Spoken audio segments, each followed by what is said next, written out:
Hey everyone, it's Dr. Ramani. Welcome back to this YouTube channel. I'm going to give you an interesting tool today, a tool designed to push back on the trauma bond. But before I get into this video, and keeping in the same theme, I want to let you know that in January of 2022, I'm going to be starting a healing program. I'm going to be making a video with more details soon. But if you're interested in more details about this healing program or joining the program, click the link in the video description below. Just have to submit your email address so we can send you more information and notify you when the registration process opens. Just go to the video notes. And if you watch this video down the line and registration's already open, you can just go there and hit that link. We'll update the link so you can actually register. It'd be a great way to start your new year and a way to get yourself forward on a path to healing. Trauma bonds can feel like super glue. They feel impossible to get unstuck. Trauma bonds represent lifelong lessons, lessons that are not good for you. Things like love equals rejection, love equals shame and humiliation, or that love means having to win someone over or please them or reassure them. Trauma bonds mean having the same fights over and over again, justifying the bad behavior and the red flags, pushing down your own feelings and not sharing them, isolation and shame. Sometimes, as some people will put it, feeling a magical, unnameable connection that you keep coming back to despite how bad it is for you. The trauma bond is a catch-22 of sorts. When you are in the relationship, it feels terrible a lot of the time, with experiences like invalidation, gaslighting, rage, manipulation, dismissiveness, contempt. When the relationship ends or goes away, maybe you break it off, maybe they break it off, you feel this terrible sense of emptiness. You can't breathe. You ruminate. You feel like you made a mistake. You feel anxious. You're damned if you do, you're damned if you don't. So here is a little trick, a little bit of mindful awareness that you can use or you can do while you are in a narcissistic relationship. Because I'm aware that many people watching these videos are still very much stuck in a wide range of narcissistic relationships and still not sure what to do. So bear with me. So next time that you are away from your narcissistic person, maybe it's a few hours during the workday, maybe it's for several days if they have to travel for work or something, maybe for a half a day or a whole day if they go out to do something. At such a time, you don't have the narcissist with you. I want you to do something. I want you to pay attention to how you feel. Like, I want you to really pay attention. Journal, talk about it, do what you need to do, but really pay attention. When they are not there, narcissist isn't around, how do you feel? I can't be the one to answer that question for you, but I'm going to spitball a little here, that for a significant majority of you, the answers may be things like, I feel more relaxed. Or in some cases, you may sleep better. I mean, I know for a few of you, if the narcissist isn't around, you may ruminate about stuff like infidelity. That's a separate issue. Most of you may sleep better. You may feel more like yourself when they're not around. You may breathe more deeply. You may laugh more. You may do things that you want, eat things you want, engage in activities you want. You may enjoy the quiet. You may feel like you are in a better rhythm.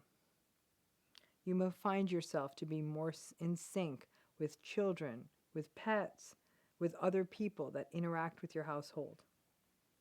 You may feel a little less eggshelly. You may not feel like you have to be careful about what you do or say, or feel like you have to move around the house in a tense and fearful way. All of this gets tricky. It's an important exercise. The trauma bond often means that people will say, yes, I enjoyed it. I enjoyed the time away. But part of that was because I knew they were coming back. If I thought they were never coming back, it may not be so great. But this isn't just the idea that I can fall asleep reading, which I can't do when my partner's home, or I can eat cereal for dinner and not deal with the dishes. I really want you to think about how you feel when this person is not in your space or is not in your house. If you feel better as a person, more relaxed, more authentic, more you, pay attention to that. Many people fall into the justification that, oh, everyone likes a break from their partner from time to time. Yeah, sure. But this is more than that. If you feel like you are a better you when they are away, that's an important piece of information. If you feel like it's easier for you to get through the world when they're not there, that's an important piece of information. And as a part of this thought experiment, I want you to close your eyes and imagine what life would be like if you felt like this every day. How would that feel? How would your life be different? How would you live differently? I would love to hear from you, and if you could, drop your answers in the comments below if you feel comfortable. I have worked over the years with many, many people who had narcissistic parents while they were growing up. And without exception, they would share about how they felt on those wonderful and miraculous days and weeks, if they were lucky, months, when the narcissistic parent was away. They would often see their other parent relax a bit more. The eggshells got swept away for a few days. The entire household would be less tense. It would feel like a holiday just because that parent was on a business trip or whatever. The household just felt less intense. Everyone was happier. The parent would come home, and the tension and the dark cloud were back. The child may not have known what narcissism was, but they started getting a fuller picture of what the presence of that parent meant and how good it felt when they weren't around.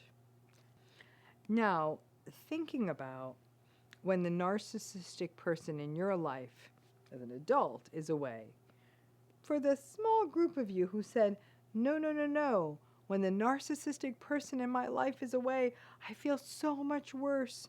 I know that it is awful and abusive when they are around, but I have a lot of trouble being alone, and being around a rager is still better than being alone.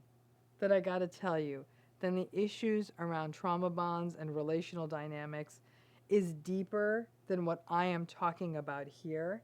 And in such a case, therapy would be absolutely essential to explore that, because those are going to be deeper things to disentangle. For many people who are in narcissistic relationships, the confusion, the cognitive dissonance, the trauma bondedness, the fear, the hope can pull a person away from really paying attention to how they feel when the narcissistic person is not around. People are so accustomed to fighting in and fighting for these relationships that they forget how good it feels when they are alone and they can finally exhale. Vulnerability to hoovering is highest in the weeks and months after a relationship obviously ends, which is why at that time, all of the time needs to go into those lists I always want people to make. All of the bad things that happened in the relationship, for example.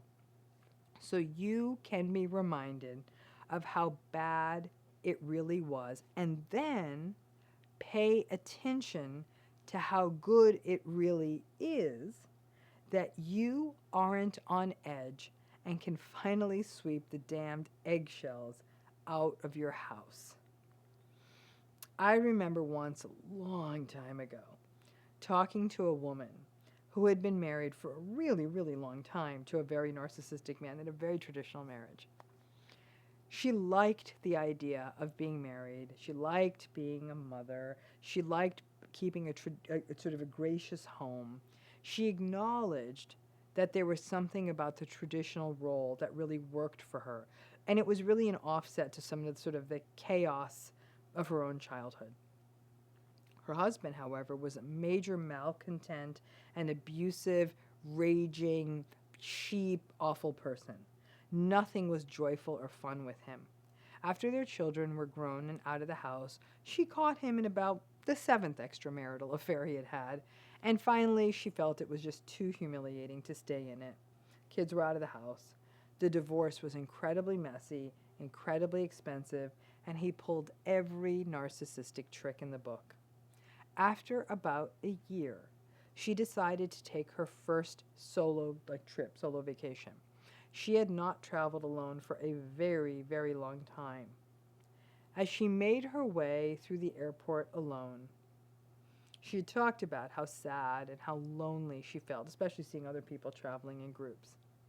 When we talked about her focusing instead on what it would feel like if the nasty, irritable, monstrous, narcissistic husband had been there with her, she smiled and she said, you know, if I had thought about it that way in the airport, it wouldn't have felt so lonely. In fact, it would have felt really good to move to the airport at my pace and browse in the windows and get the snack I wanted. So after a trauma-bonded relationship, it is easy to get caught in the idea of romanticizing the idea of togetherness or the relationship. But if you really close your eyes and think about how really pleasant it is when they are not around, it can go a long way to cutting away at those trauma bonds. The problem is people focus so much on their loneliness, they don't stop to think about how good it feels when the narcissists aren't around. As always, thanks again for tuning in. Please give the video a thumbs up if you found it useful. The feedback definitely helps me know what people want to hear about or don't. And also the comments help people learn even more and helps us spread the word on narcissism so more and more people can learn to grow resistant to it, and hopefully we can tune down the number of enablers. Thanks again.